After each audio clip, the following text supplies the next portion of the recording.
గమ్మత్తైన ప్రపంచం కదండి.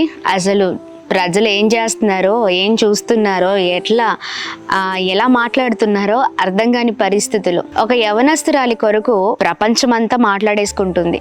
2 రోజుల నుంచి మోనాలిసా అనే ఒక యవనస్తురాలు, మరి ఆమె గురించి మరి ప్రతి ఒక్కరి ఫోన్స్లో స్టేటస్ కావచ్చు, యూట్యూబ్లో కావచ్చు, ఇన్స్టాలో కావచ్చు, ట్విట్టర్లో కావచ్చు, ఎక్కడున్నా ఆమె అందం కొరకే, ఆ అందాన్ని వివరిస్తూ చక్కగా ఆమె కళ్ళ గురించి వివరిస్తూ స్టేటస్లు పెట్టేస్తూ ఉన్నారు. ఆమె గురించే ఇప్పుడు ట్రెండింగ్ న్యూస్ అలా అయిపోయిందండి. చూడండి, ఒక్క నైట్లోనే మరి ఆమెని స్టార్ చేసేశారు జనాలు.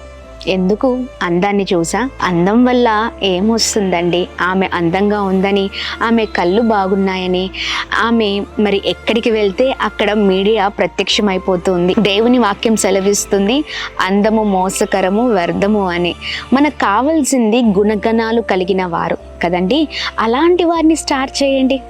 దాని ద్వారా ఇదిగోండి, ఆ అందాన్ని చూసి మురిసిపోవడం వల్ల ఏమొస్తుంది చెప్పాలి అంటే యూత్ ఎక్కువగా ఆకర్షితులైపోతున్నారు.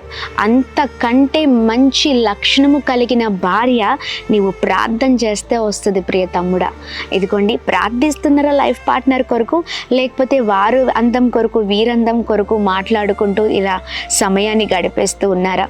ఇదిగోండి, అందం కాదండి, కావాల్సింది మంచి లక్షణాలు కలిగిన వ్యక్తుల గురించి మాట్లాడండి, మంచి చేసేవారి గురించి మాట్లాడండి, ఆ సోషల్ మీడియాలో పెట్టండి.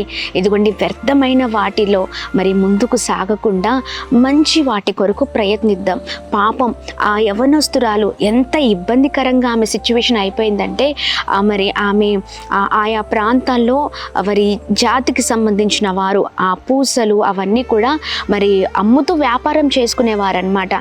ఆమె గురించి అనేకులు ఆమె ఎక్కడున్నా ఆమె మీద పడుతూ, ఆ సెల్ఫీస్ దిగుతూ, ఆ వీడియోస్ తీస్తుంటే ఆ యవనస్తురాలు ఇబ్బంది పడుతూ చాలా అమాయకురాలుగా ఆ ప్రాంతాలలో ఆమె వెళ్తుందండి. ఆ విజువల్స్ అన్నీ మరి యూట్యూబ్లో వాటిల్లో మనం చూడగలుగుతూ ఉన్నాం.